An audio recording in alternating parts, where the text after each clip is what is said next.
Uh, Master Sergeant, did you follow or alam mo ba yung manual ninyo sa illegal drug operations?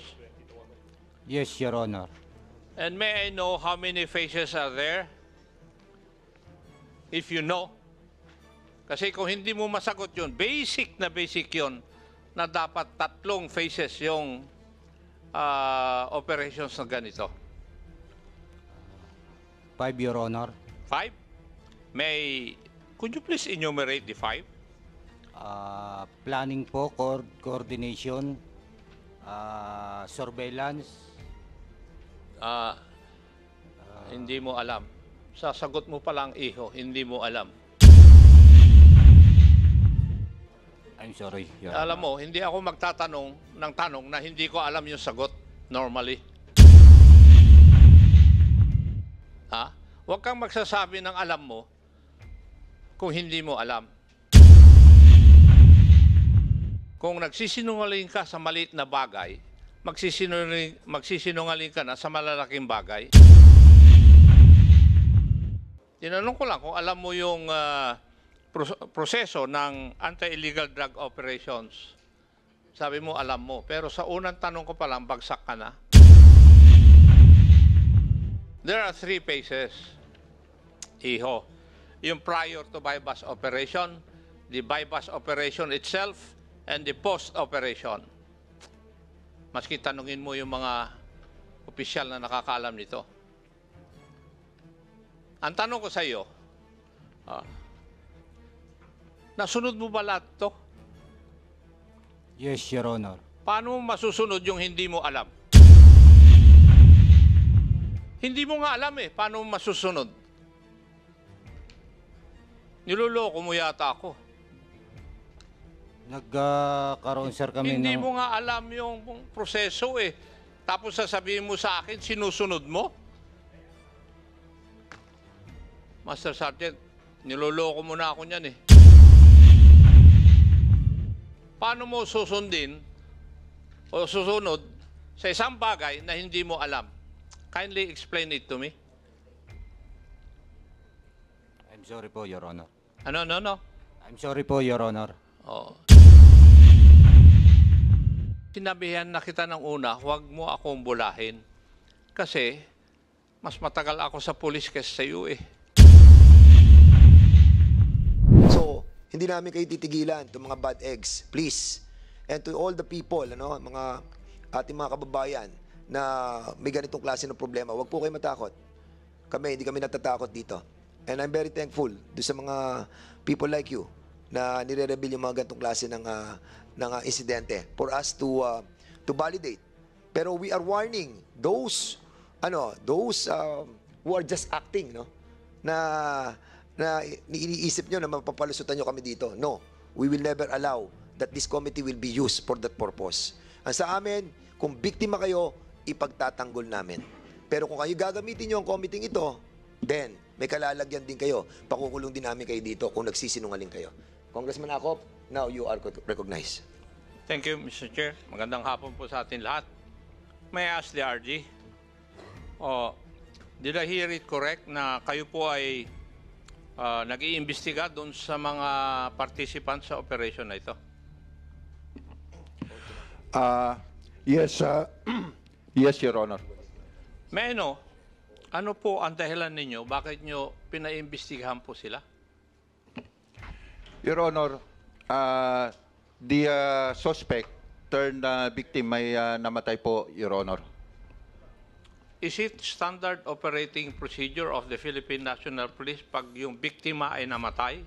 Sa bypass operation, nagko-conduct kayo ng investigation? On the part of IAS, Your Honor, motu proprio po, pag police po ang involved. And as the regional director, it is my obligation, Your Honor, to know the truth surrounding the incident, Your Honor. So I immediately directed the provincial director of Batangas to conduct an investigation, Your Honor. Tapos na po ba yung investigasyon? Ng provincial director ng Batangas? Your Honor, the Provincial Director is with me. Baka pwede pong siya po yung sumagot, Your Honor. Bago siya sumagot, RD, sa mga statements mo, parang duda ka rin sa report ng iyong mga opisyal na nag-participate sa operation na ito. Is my intuition correct? In all the buy-bust operation, meron pong reported arm encounter, nagpapakandak po kagad ako ng investigation, Your Honor. Hindi lang po ito, but others, Your Honor. Thank you. May I know the answer of the Provincial Director of Batangas? Sir, magandang hapon po at sa members ng committee ito. Go ahead. Sir, based on the instruction of the Regional Director to conduct parallel investigation in collaboration with PS, sir, briefly, sir, these are our findings. No? Number one, sir, there were clear violations of the PNP manual in the conduct of anti-illegal drug operations. The IR, or dating tinatawag nating summary of information, were incomplete kasi ang nakasulat po dun, sir, ay alias Balot, Laresma. There was no proper validation conducted, hence no submission of surveillance report, developmental report. That would trigger the conduct of the appropriate buy-bust operation. So those prerequisite in the planning stage, sir, ay hindi po na-comply. Also, sir, the approved pre-operation clearance coming from the PDEA was approved around past 7 in the evening, 7:15, and they jump off from their station at around 6:45. So the operation was conducted without, hindi pa natanggap yung clearance coming from PDEA, which is required by regulation, sir. In other words, nag-jump off sila, nagsimula na sila ng operation without the PDEA clearance. Yes, sir. Okay, please proceed. Yes, sir. And also, sir, when we went over the documents submitted, particularly on the inventory of evidence seized in said operation, there was non-inclusion of the non-drug evidence, like the caliber 38 allegedly used by the suspect or victim, Brian Laresma. So that is very critical because it was alleged that there was an armed encounter. Hence, in the document submitted, it was not included as part of the evidence. And also, sir, non-coordination with the local police unit. As considering that this is a planned operation, at alam naman nila, sir, na yung lugar na pinangyarihan ay Candelaria, Quezon. It was Chaong, Quezon, sir, I should say. Chaong, Quezon. The reports, based on the reports, the incident happened in the territory of San Juan, Batangas. Hence, with that, sir, no, in summary, in coordination with the Internal Affairs Service of Batangas, as mentioned by the RD, we have filed, or the PIAs have already served subpoena to them to answer the charges of neglect of duty for the Chief of Police for failure to supervise and control the acts of his men, and irregularity in the performance of their official duty, as they allege that it was a buy-bust operation, but based on the scrutiny of the documents submitted, so wala, sir, walang regularity, puro irregular. And also, sir, dishonesty for not declaring properly or truthfully the facts of the case, particularly the real place of incident. So this is a continuing effort, sir, and we will not, as instructed by RD, sir, we will not tolerate any wrongdoing, sir, and we will exact high standard of accountability at all levels of command, sir. Thank you, sir. Thank you. So, the higher authorities of the Philippine National Police in Region 4A know for a fact that the incident happened not within the jurisdiction of the San Juan Police Force, na sila ang involved doon sa alleged encounter. In other words, sinasabi po nyo sa amin, nag-operate po sila sa jurisdiction na hindi kanila. Yes, sir. Yes. Okay. Now, Mr. Chair, may I know if we have invited the medical legal officer of the Batangas Police Unit, Police Command? Naimbita ba? Comsec? Yung a certain Police Major Pete C. Malinaw, the medical legal officer of the Batangas PPO, who conducted the autopsy to the cadaver of the suspect. Nandito ba siya? Wala. Now, may I know also if the SOCO, led by Police Senior Master Sergeant Joel Barcelona, is also present?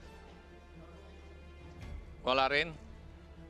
Mr. Chair, may I move that we invite Police Major Pete C. Malinaw and Police Senior Master Sergeant Joel Barcelona in the next hearing para to shed light kung ano po talaga ang nangyari doon sa area na yon.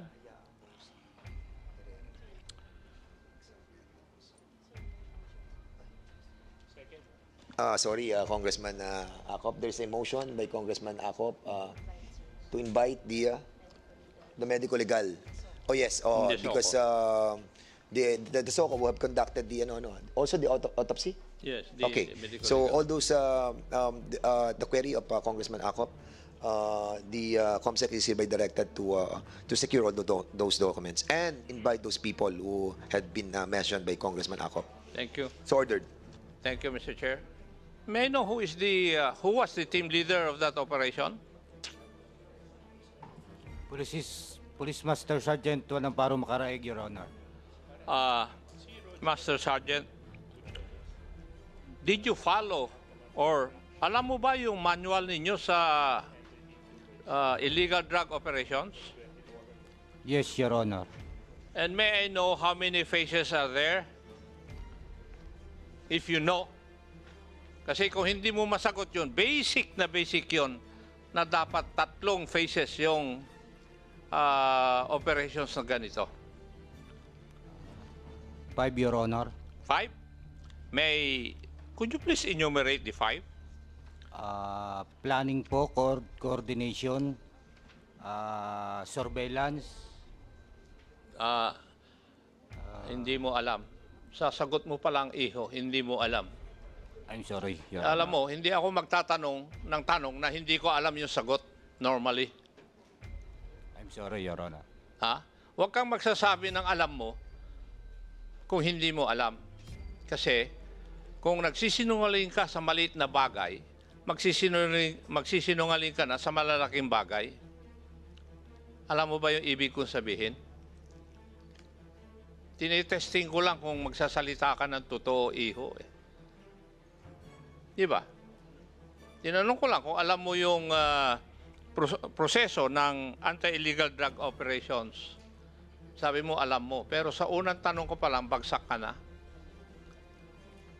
There are 3 phases, iho. Yung prior to bypass operation, the bypass operation itself, and the post-operation. Maski tanungin mo yung mga opisyal na nakakaalam nito. Ang tanong ko sa iyo, nasunod mo ba lahat to? Yes, Your Honor. Paano mo masusunod yung hindi mo alam? Hindi mo nga alam paano mo masusunod? Niloloko mo yata ako. Nagkaroon, sir, kami Hindi ng... mo nga alam yung proseso Tapos sasabihin mo sa akin, sinusunod mo? Master Sergeant, niloloko mo na ako niyan Di ba? Paano mo susundin o susunod sa isang bagay na hindi mo alam? Kindly explain it to me. I'm sorry po, Your Honor. No. I'm sorry po, Your Honor. Oh. Sinabihan na kita ng una, huwag mo akong bulahin. Kasi, mas matagal ako sa pulis kaysa sa iyo Iho.